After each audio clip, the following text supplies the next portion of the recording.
And we can go on now. Please give me, I like to start with the last presentation, and that is a presentation. So I like to speak about biliary interventions and complications. When we use it, and who is using that? That was also your question already. Who is using that?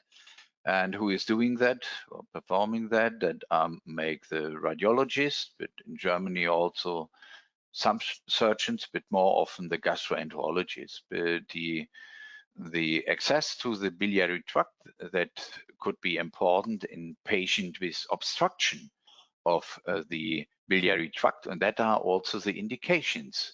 Most of the indications we have obstruction by tumor or by stone or postoperative by stenosis. And sometimes we need a temporary drainage or only a drainage before an operation, and sometimes also in palliative situation. We have complications, that's why we like to speak about that. You heard something about the guidance and what we can use for the guidance to come into the biliary tract. We can use the endoscopy, that is ERCP, you know that, and we can use ultrasound in the first step, and we combine it with X-ray. And the first step is doing by ultrasound. We have here, you can see the dilatation of the right branch of the biliary duct intrahepatic. But in the last time, also more and more the EUS is used, and because if you can't go inside via endoscopy, then via the duodenum, then you can come especially into the left branch of the biliary tract with EUS. We differentiate diagnostic interventions and therapeutic interventions, and I told you about, and most of the lecture is about therapeutic interventions, but also sometimes we use diagnostic interventions. Here you can see in that clip, here you can see there's a needle. You heard already about the guidance. That is a needle most often we use a perforated probe. But that is a case of history and not, and now I have a lot of experience with that procedure. In the future, for the young people, the doctors, I would prefer the freehand puncture. That is, you can learn that, and you can use it for therapeutic punctures, therapeutic drainages, and also ablation. That is another thing. We spoke already about freehand and the guided procedures. I prefer the perforated probe, but that is expensive. We told about that. What is the benefit? You can make a guidance to very small lesions, and if the bile ducts intrahepatic are not large and they are very small and thin, and then it's very useful to have an perforated probe.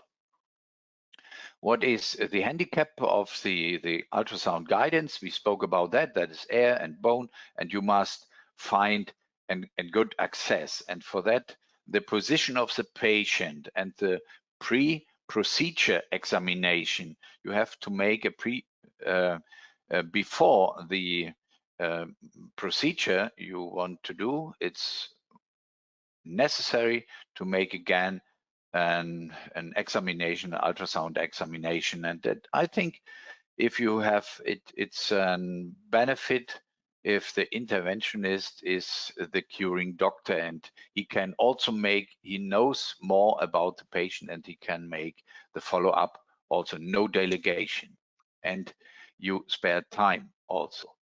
That is, we use the real-time method here that is different to CT. There, the needle is going in the direction of the bile duct here, and sometimes, yes, you come through a vessel that is could be a handicap, but if you use a small needle, then the complications are less. What procedures we use? That is the PTCD, and the first step of the PTCD, that is a combination of ultrasound and radiological guidance. We use the first step, a small needle, to find the thin bile ducts. We come back to the, at the start, to the, no, what are the indications that are, and what procedures we use? We use drainages, extern drainages, intern drainages for dilatation, cholangioscopy as a first step, and stone therapy, and the internal drainages, because only an extern drainage is not a good procedure and it's not the best solution for the patient. And next, and that is was more and more interesting in the last years. That is a rendezvous method, and you can, from outside, you give via PTCD and guide wire through the stenosis, and then from inside via endoscopy with a partner, or you change the position of the patient, then you can make the cut, the papillotomy, and then you can make it complete. And that's why, for the better guidance, you are successful here, and that we name it rendezvous method. That is very interesting for the gastroenterologists. We come now to the drainage of the gallbladder. Sometimes in case of emergency, in old people and people who are in a bad condition and not in a situation for an operation, the drainage of the gallbladder in acalculous cholecystitis, acute cholecystitis, that is a very good method. I can show you. We make cholecystostomy in that situation. We clean it, and you can make later then an cholecystectomy, or you can the gallbladder can stay inside. Another drainage of biliary leakage, like leakage, bilioma, abscesses, is also and the fine needle biopsy of biliary tumors, that is the last intervention.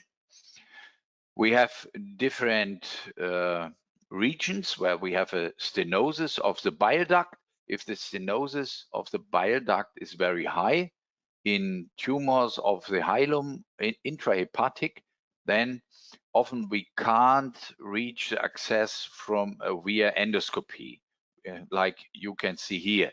And to come inside of the right and the left lobe of the liver, then we come from outside with a guide wire or whatever.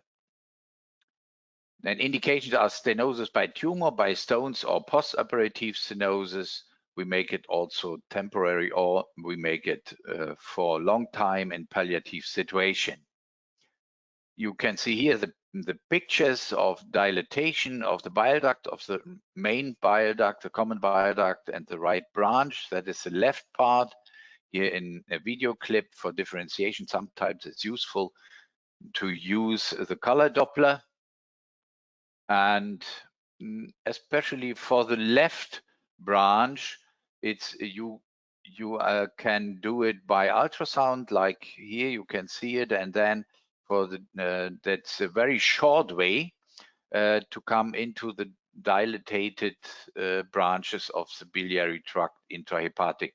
And you can look where is the best way, and sometimes you have to make drainage of both branches of the both bile duct systems, left and right, and that is possible. You need hygienic procedures before, and it's a complex intervention. You need the help of the assistants, of radiological assistants, and so on, and that is necessary.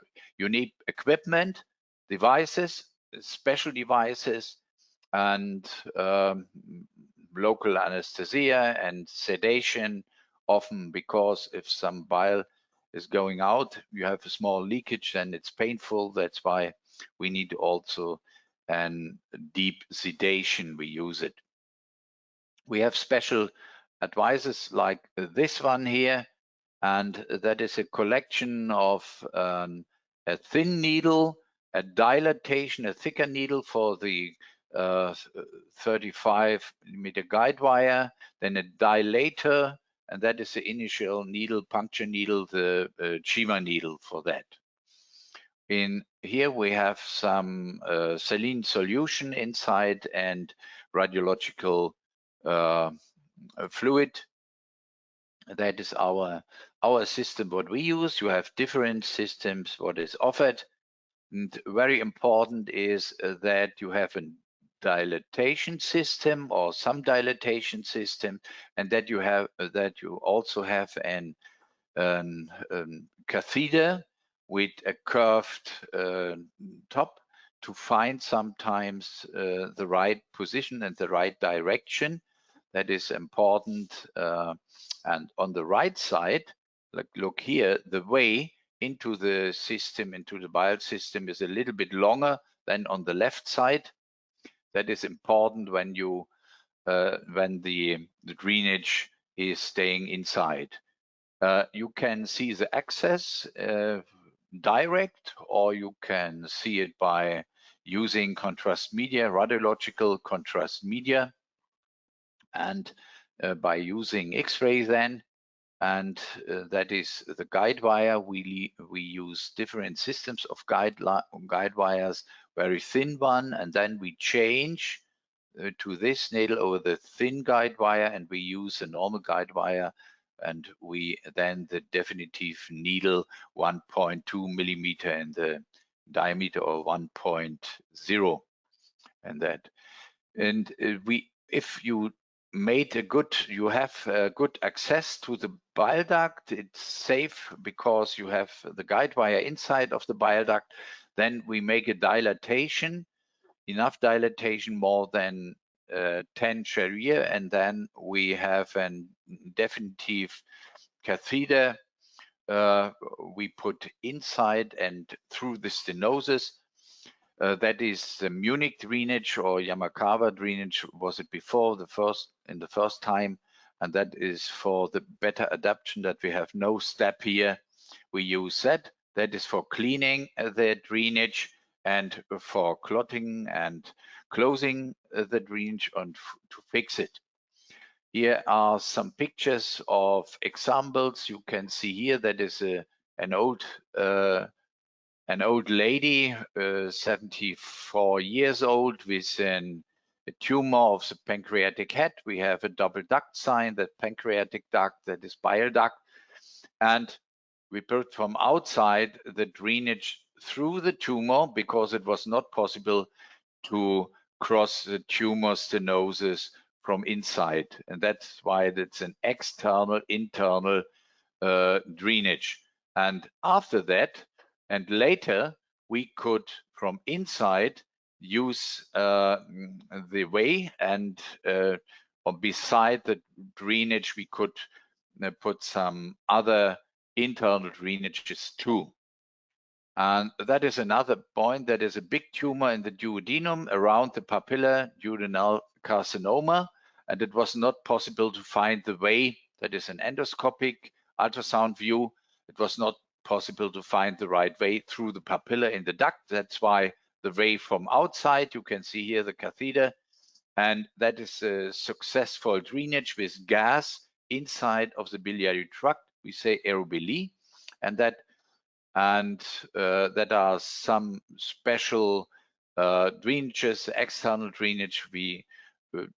Sometimes it's the first step, but it's not a definitive solution for the patient. Also for palliative patient, we need an external, internal drainage to put that the bile will find the normal way into the small bowel. The fixation of the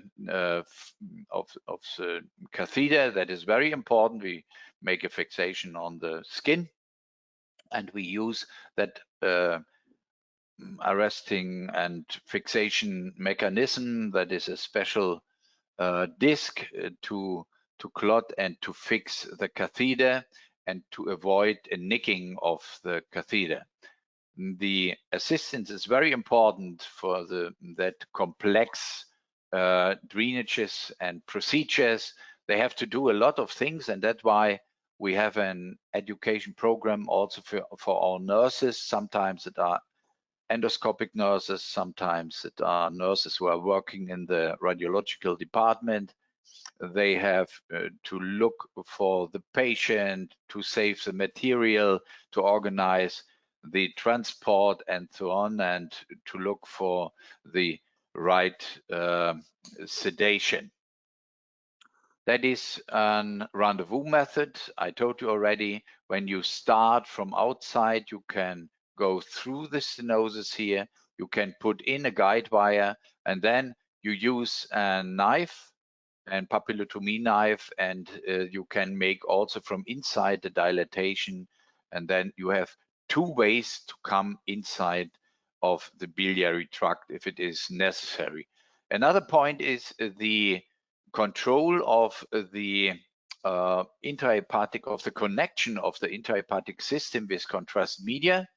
You can use it, and to see it here, that is there is the here you can see the drainage, an external internal drainage, and in the next step you can see here there's only the right system is connected. The left system, the contrast media, is only in the right system, the bile duct, not that is in the duodenum already, and it's not in the left part, and that's why we use a contrast media. It's very helpful in that situation. At last, we come to that finish. We come to the cholecystostomy in acute cholecystitis in ICU already, and that is evaluated also to put in an catheter with a direct puncture method because the distance from the skin to the enlarged gallbladder is not very, the distance is not very long, and you can use the direct device that is trocar device, and sometimes you don't need a guide wire. You can use it for a bridging therapy with later cholecystectomy to bring the patient in a better situation, and that is the direct puncture setting, and that is a set with the Seldinger guide wire here, what we use. And I think I would prefer that there's a good access, a direct puncture. That was one example, an empyema in a tumor patient with not long time of survival. And that's why we used the percutaneous drainage. You can see here the pus inside of the gallbladder, and here we cleaned it, and we could put out the drainage after 10 days, and it was not possible to make cholecystectomy. In studies, it's very successful. This treatment form in acute cholecystitis, you can read about it in the guidelines of the EFSUM. Also, other people, they make a citation of the recommendations you can find there in the part 3 of percutaneous therapy, the percutaneous cholecystostomy, and that is in acute cholecystitis. It's in the emergency unit. It's useful to take this method to give it the patient in a better situation. And you should do it ultrasound guided. There's a big consensus, and you should make a diagnostic puncture before. And it is good to do it together with a surgeon on a unit of surgery. And there's also a consensus. We have some recommendation in that paper we published. You should do it transhepatically because then it's more safe and the complications are lower. I come to the end now, and because we finish with our time of this webinar. Thank you for your attention. I look if we have some questions. Do you always have to dilate when you're placing a PTCD? Available are picture catheters that don't need dilatation before placement. My experience is, I like to give the answer. My experience is that it's better to make a dilatation in the first step to 10 Sharia. That is a diameter what you need. And but it's right to make an implantation of 8 Sharia. Then it's better. Then you can also do it without a dilatation. Yeah, thank you, Dieter. Thank you, Thomas. Thank you, Alberto, for this finally working webinar. I hope we could speak about some points of interest for the audience, for the people who were with us in this afternoon in this COVID times. Two of us, at least two of us, are coming from their home office situation, and I hope that even this will help us to do our work better in future times when we have COVID left behind us, hopefully. So I wish you all good health and help your patients and stay happy. Thank you.